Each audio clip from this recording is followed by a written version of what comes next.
Hey guys, what is up? This is FCDavidG here, and I'm not cutting a WWE promo right now.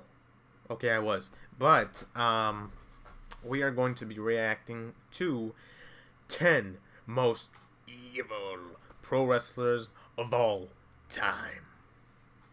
This video is one I am excited for, yet not, because of course I wish no flack on anybody, and it is quite sad to know that these pro wrestlers, while they were given a platform, they used it for really bad and horrible things that they done.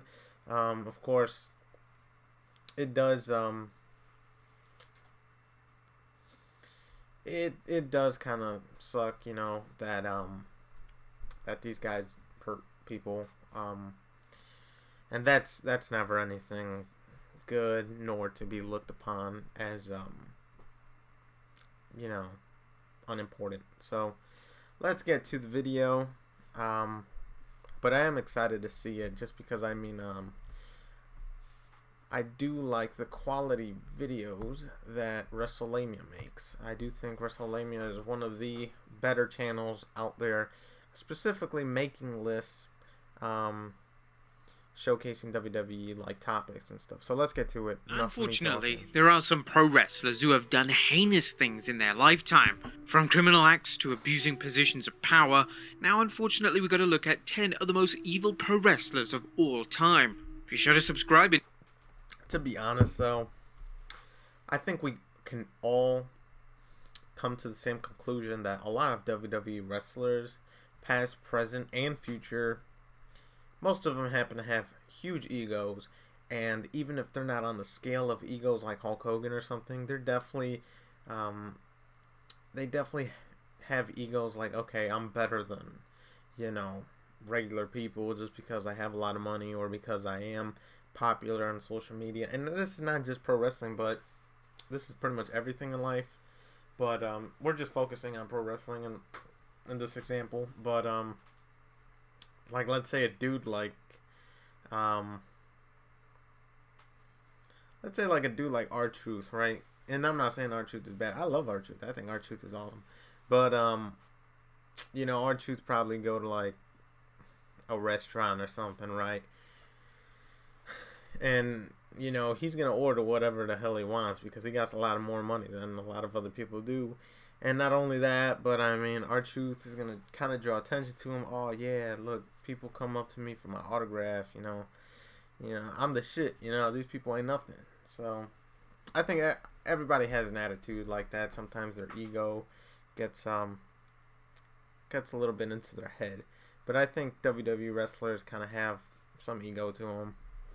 So from what I know, a lot of them kind of happen to like bully people and pull pranks and shit, which is not really funny because I know you wouldn't want that to happen to you. But that's just me. Hit that notification bell for daily wrestling videos and follow us on Facebook for exclusive lists.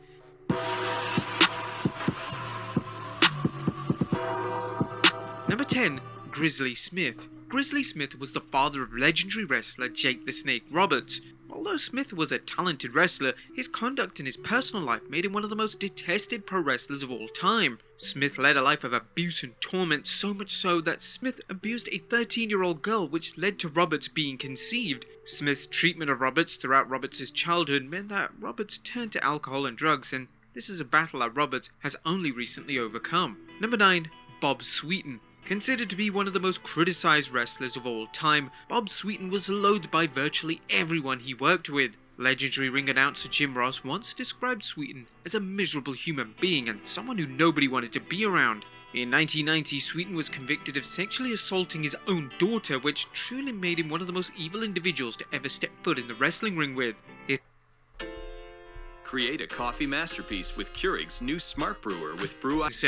He fried his brain with drugs, deserted his children, abused them emotionally, physically, sexually, and mentally. He need Jesus, to be honest with you. Number 8. Bill Watts. And pausing on that, Grizzly Smith, man, the stuff he did is just atrocious. I mean, there's not much to comment on just because, I mean, y'all heard it. Y'all already know. I mean, I was presenting in this video, but that's just sad, man. That really is just sad, to be honest with you. All of that stuff, man. And Grizzly Smith now dead, but, still, man. Nope. No bueno. Removal of Bill Watts as Executive Vice President of WCW was rather controversial. Watts had made some rather crude public comments in relation to minority groups, which no doubt made the skin crawl of a number of WCW superstars. During an interview with PW Torch, Watts stated, "If you want a business and put your money in, why shouldn't you be able to discriminate? It's your business. If free enterprise is going to make or break it, should you be able to discriminate? It should be that, by God, and if you're going to open the doors in America, you can discriminate. Why the F not?" The full interview is just far worse. Discrimination is horrible, but I wouldn't say that, okay, you own a wrestling company. Now you could make, you can make certain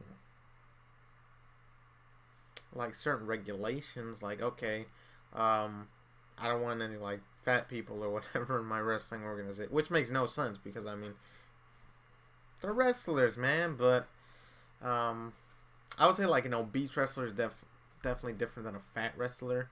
A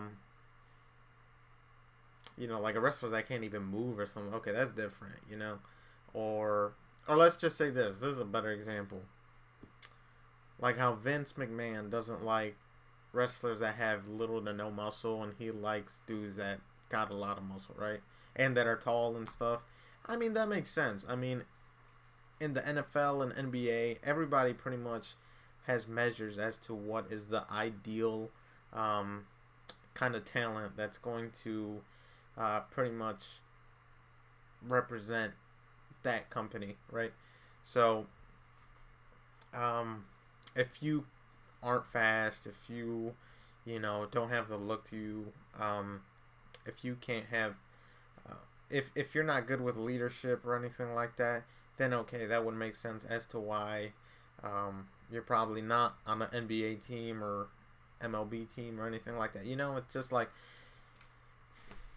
just just having a high standard for something. But in terms of being, okay, for example, okay, we have a bunch of white players and stuff, they want to be in the NBA. You know what? You ain't black. We're not gonna let you into the NBA. That's stupid, man. But if it's saying just because you aren't good enough to make it there, okay, then I wouldn't say that's discrimination. But what I'm most likely guessing is that Bill Watts apparently didn't want black wrestlers or Latino or Asian wrestlers in his company. Instead, he just wanted the stereotypical Captain America white kind of wrestler, Patriot and stuff. So that's what I'm guessing. I don't know. I'm not him, but I would say that's what they're trying to make. We can't even put it on YouTube. Number 7, Buck Zumhofe. And for those not aware of Buck Zumhofe, he was an enhancement talent for WWE back in the 80s and 90s. He was notably the first person that The Undertaker ever put in a body bag, and he was even Triple H's first ever opponent in WWE. Wrestling career aside, Buck is a convicted sex offender. He was first jailed in the summer of '86 after he was found guilty of misconduct involving a minor. He was then arrested back in 2013 and was charged with multiple charges of misconduct, including abusing his own daughter. In 2014, Buck was sentenced to 25 years in prison. Number 6, Bill DeMott.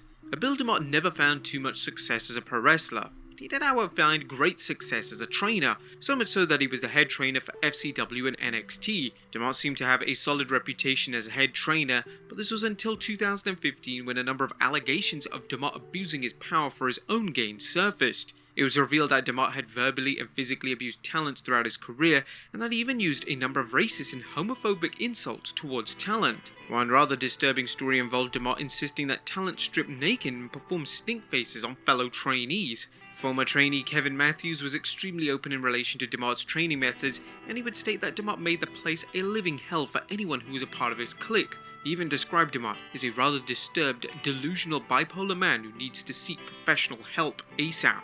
In March of 2015, DeMott resigned from WWE in order to save WWE from any public embarrassment. He also denied all the allegations made towards him, but when DeMott appeared on the episode of Talk is Jericho, DeMott would state that you're either going to hang or you're not. It's not to break you down, it's to prepare you. DeMott has been virtually blacklisted from the wrestling industry since 2015. Number 5. The Dynamite Kid. Now, although the Dynamite Kid is often cited as one of the greatest in-ring talents to ever come out of the UK, there are a number of rather barbaric acts which overshadow. Yeah, the story of Dynamite Kid is it's a good example as to why drugs and alcoholism pretty much lead to really bad stuff, and it definitely damages your mental health. Everything that Dynamite achieved during his wrestling career. He was known to abuse his first wife, Michelle Smadu, and this was depicted on an episode of Dark Side of the Ring. In the episode, Michelle went into detail about an incident where Dynamite held a gun to her head, and she was actually fearful that he was going to kill her. Michelle would state, "He lost his mind. He had me in some kind of hold and my jaw went." The kids were there. She'd never seen anything like this. They were crying. I'm trying to act like, no, Daddy's having a moment. It's going to be fine. He's going to leave. He goes, "No, I think you should effing go." I was like, "I'm the one pregnant. I'm the one with a toddler. All my stuff is here. All their clothes are here." He went downstairs and got a gun and said, "If you're not out of here in 15 minutes, I'm going to blow your head off." I was like, "No, you're not." He's like, "I will." Michelle and Dynamite divorced the same year as this incident, and she thankfully managed to live a happy life away from the abuse and torment. Number 4. Abdullah the Butcher. And one of the things that wasn't mentioned during Abdullah the Butcher's Hall of Fame induction in 2011 was the fact that he knowingly wrestled with Hep C. In 2006, Abdullah was wrestling Hannibal, and following the match, he contracted Hep C, and as a result, he decided to sue Abdullah for knowingly infecting him with the disease. Abdullah's actions showed he never cared about anyone he was in the ring with, and he didn't care about the fact that he was willingly spreading a... The guy Abdullah gave Hep C to was Hannibal. Hannibal has an awesome YouTube video here. Of course, I just said on YouTube, where he pretty much does a lot of interviews with wrestlers, past, present, and future. So I would give him a like. I mean, I already know you guys probably know who he is if you're watching this video regarding pro wrestling, but Hannibal's cool. Potentially life-altering disease. Number 3, Jose Gonzalez. The most known stories in pro wrestling. The person responsible for his death was allegedly Jose Gonzalez, who shockingly never served any jail time for the murder. This occurred back in the summer of 1988, as Brody was stabbed backstage during a wrestling event in Puerto Rico. Gonzalez was acquitted of the crime after a jury accepted that he was acting in self-defense. Gonzalez faced no punishment whatsoever, and he continued to wrestle for a number of years in what would become one of the most controversial and wrongful incidents in pro wrestling history. Number 2, Fabulous Moolah. WWE likes to present the Fabulous Moolah as one of the key figures in women's wrestling, but Moolah led a life of deceit and cruelty as she financially exploited women she helped. Mad Maxine, who was trained by Moolah, appeared on the Two-Man Power Trip podcast in 2021 and had this to say in relation to Moolah's actions. "I don't feel like I knew Moolah as well as the others who were trained by her. She has her staunch defenders, and that's great, and I'm sure she had some people she treated well, but I wasn't one of them. If you judged her on her actions, then she wasn't a great person. I think she took advantage of the girls that trained under her. She would send out some of the girls out to the men, and those men would pay Moolah to have sex with some of those male wrestlers. She tried to get me to do that, and I spoke to the guy point blank. What are you expecting here? It was pretty obvious to me that it was a situation where Moolah was pimping out some of the girls. Not all of the girls, because I've heard from some of them that it wasn't their experience, but I know firsthand she did pimp out some of the girls. It was definitely my experience, and I wasn't the only one." In 2018, it was announced that WWE would host a Women's Battle Royal in Moolah's name and honor at WrestleMania 34. However, they would be forced to remove Moolah's association with the Battle Royal after fan outrage to WWE promoting Moolah in such a positive light over social media. Even WrestleMania sponsor Snickers reportedly got involved and insisted that they didn't want to be associated with a woman that performed such terrible acts. And number 1, Chris Benoit. Now, Benoit was beloved by fans, and he was well established for being one of the greatest technical wrestlers to ever lace up a pair of wrestling boots. Man, I like Chris Benoit. I think Chris Benoit is awesome. I think his theme song is definitely one of the best theme songs in WWE history. But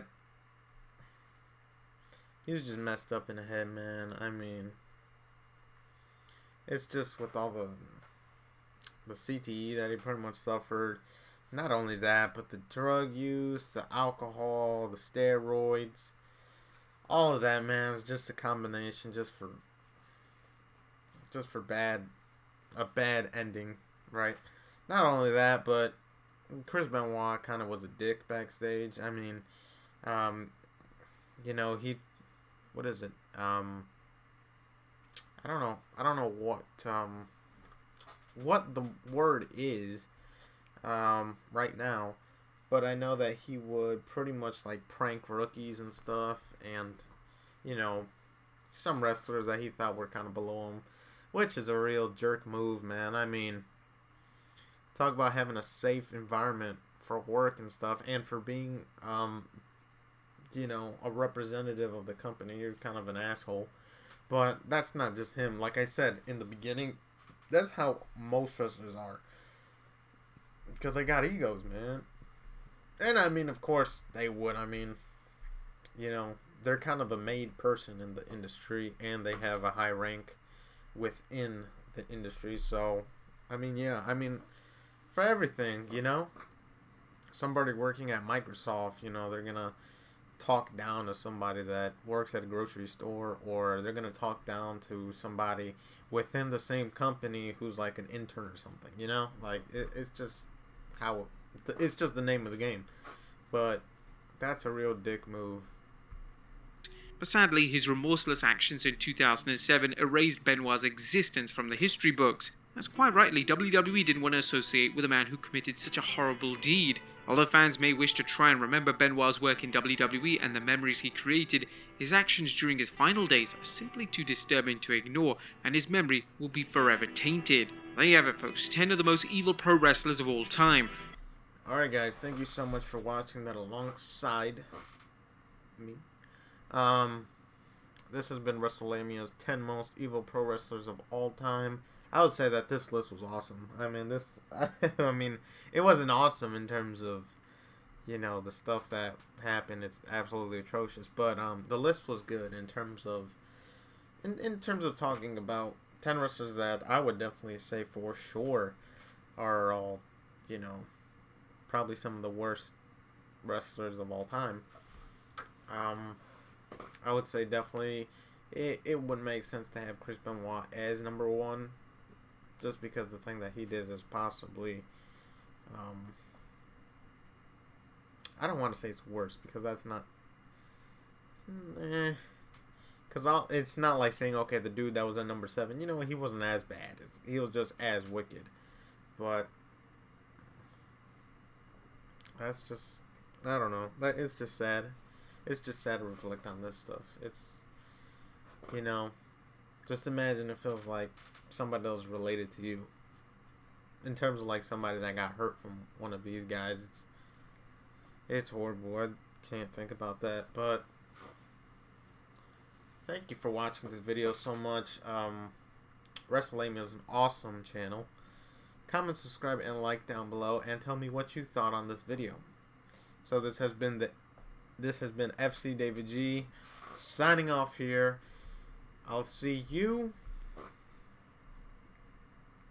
on the next one.